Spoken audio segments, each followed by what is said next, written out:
Eng was the only daughter of Mr. and Mrs. Chang, two of the best Chinese chefs in town. Their restaurant, Golden Dragon Flame, was small but always full. People came from every corner of the city to taste the spicy dumplings and honey-glazed pork her father made, or to sip the hot soup her mother served with a smile. Their restaurant paid all their bills, fed them, and gave Mia a good life. She always smelled like noodles, her clothes soaked in the scent of soy sauce and ginger, but she didn't mind. To her, that smell was home. She was just 16 when she met Jason. Jason was tall, funny, and wore thick sneakers that lit up when he walked. Mia first noticed him when he stood behind her in the school cafeteria line, staring at her lunch.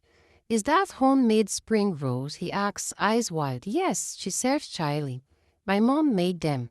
"Can I trade you for this sad sandwich?" she said, holding up something that looked like bread, crying for help. Mia laughed. That was the beginning of it all. Jason and Mia became close. They sat together in class, laughed at silly memes, and he walked her home. One evening, he said he wanted a job to help his mom pay bills. "My parents need help in the restaurants," Mia said quickly. "We can work with us."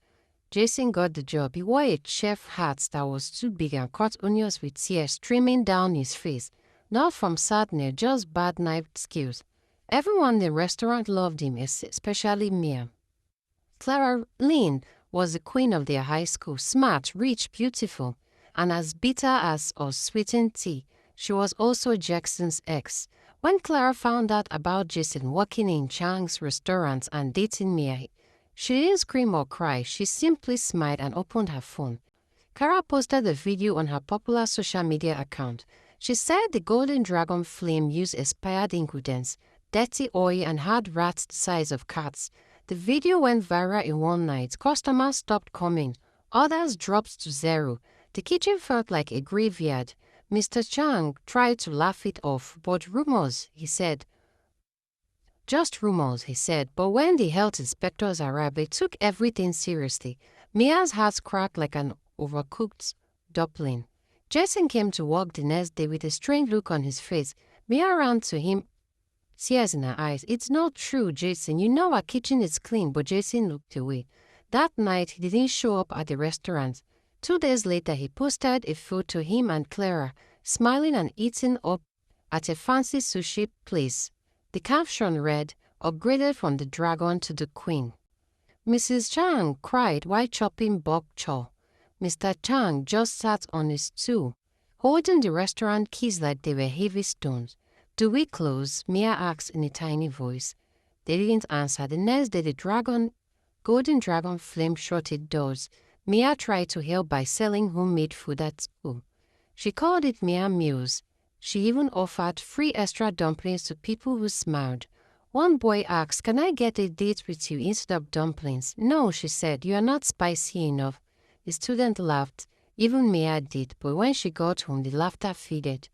Clara didn't stop. She called Mia's soy sauce girl online. She made videos acting like a fake restaurant chef, pouring ketchup on noodles and calling it Chang special.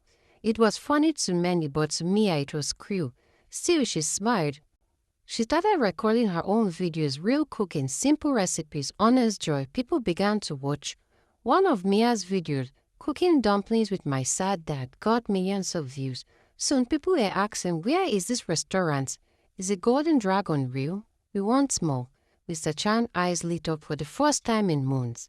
They reopened the restaurant, small, humble, but full of heart. They called it Mia Flames. Crowds returned, not just for the food, but for the story. Mia became known as a dumpling girl who rose again. One afternoon, Jason came to the new restaurant. Clara was no longer with him. She had moved on to someone richer and forgotten him like old soup. "Mia, I made a mistake," she said. She looked at him, then offered him a seat. "Would you like some dumplings?" she asked sweetly. He nodded. She brought him one dumpling, just one. "Eat it," she said, "and then leave." After he left, Mia felt strange, not angry, not sad, just free. She turned to her parents. They were smiling. The tables were full. Laughter echoed through the kitchen again. Maybe love did taste sweet after all, when served with courage, garnished with laughter, and cooked with fire.